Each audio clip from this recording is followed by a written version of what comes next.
Его голос стал голосом целого поколения. Его песни отражали суровую действительность советского времени. Он стал символом эпохи русского рока. Позже его стали называть последним героем страны. По культурной значимости и массовому влиянию Виктора Цоя поставили рядом с Владимиром Высоцким. Ни один российский артист не был удостоен такой чести. С неожиданной гибелью Цоя так и не смирился ни один из поклонников его творчества. И даже по прошествии почти 3 десятилетий все так же парнишки с гитарой наперевес пишут на стенах «Цой жив». Для многих людей он запомнился как лидер рок-группы «Кино», но в то же время Виктор был обычным парнем, который работал кочегаром в питерской котельной. И то, что легенда российского рока был олицетворением простоты и искренности, сибайским зрителям подтвердил один из почитателей его творчества, а также инициатор рок-концерта Виктор Тюрин, когда-то жившим в Ленинграде и воочию лицезревшим Цоя. Я видел всех музыкантов, легендарных музыкантов, что называется, живьем. Много раз я видел Виктора Цоя. Более того, мы жили буквально в одном районе, он жил на Парке Победы, я жил в авиагородке, это буквально несколько остановок на автобусе. И при желании я могу приехать во двор, где он спокойно выступал во дворе, играл, как все обычные пацаны.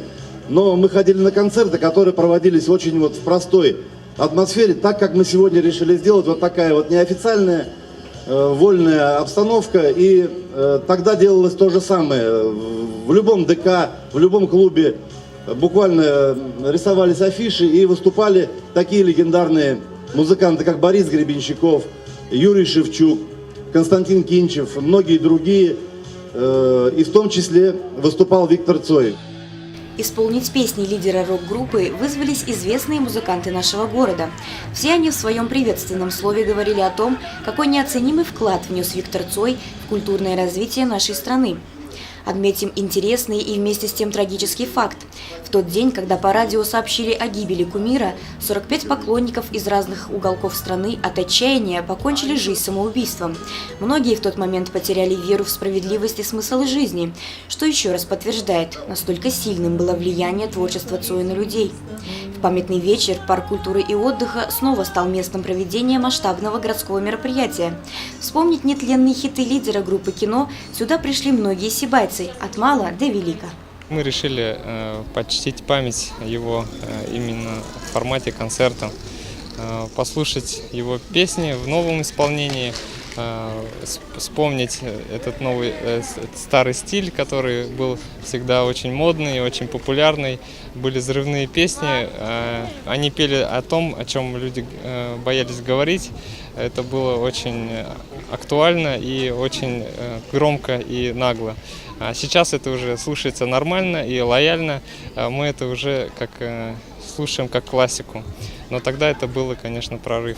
Вот поэтому сейчас мы снова собрались послушать наших исполнителей, лучших исполнителей нашего города. И реальный живой звук – это очень здорово и очень атмосферно.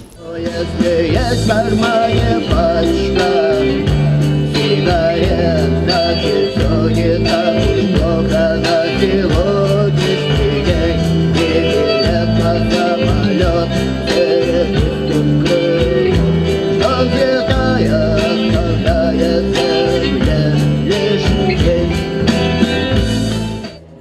Виктор Цой в сердцах тех, кто даже никогда его не видел на сцене, в душах молодого поколения. На концерте памяти Цоя с дебютом выступила молодая сибайская рок-группа «Эксидай». Развиваться как музыканты ребята начали всего около 1,5 лет назад, однако песни зарубежных и отечественных рок-исполнителей полюбились им с раннего детства.